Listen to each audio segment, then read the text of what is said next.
Mike McKee from Bloomberg Television and Radio. The balance sheet, why did you decide to wait until June 1st to begin letting securities roll off and not immediately start in the middle of this month, say?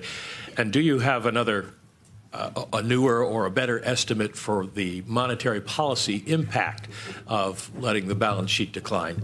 And then finally, I'm just curious why you felt the need to address the American people at the top of your remarks. Are you concerned about Fed credibility with the American people?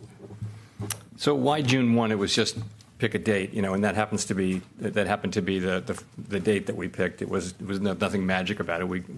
It's not going to have any macroeconomic significance over time. We just picked that. Sometimes we publish these calendars on the first day of the month, and that's what we're doing.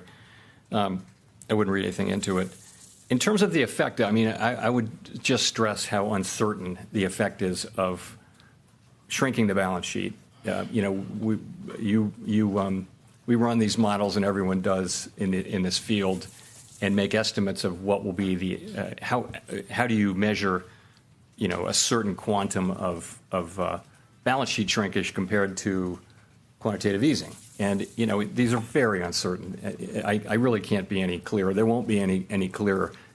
People estimate that that broadly on the path we're on, and this will be taken probably too seriously, but sort of 1/4%, one rate increase over the course of a year at this pace.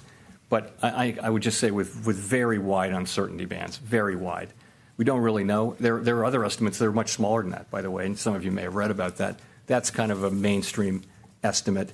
We know that it is part of returning to more normal, more neutral financial conditions. And our strategy is to set up a plan and have it operate, and really have the interest rate be the active tool of monetary policy.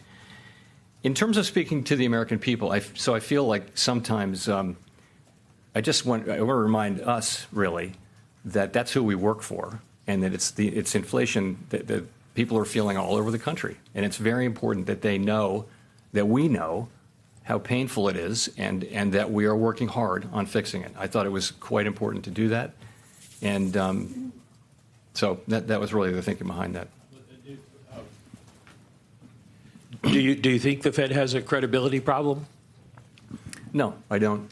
And a good example of why would be that, so in the fourth quarter of last year, as we started talking about tapering sooner and then raising rates this year, you saw financial markets reacting, very appropriately. Not to bless any particular day's measure, but the way financial markets, the forward rate curve has tightened in response to our guidance and our actions, really amplifies our policy. I mean, it's monetary policy is working through expectations now to a very large extent. We've only done 2 rate increases, but if you look at financial conditions, the 2-year is at 280 now. In September, I think it was at 20 basis points, and that's all through the economy. People are feeling those higher rates already, and so that shows that the markets think that our forward guidance is credible.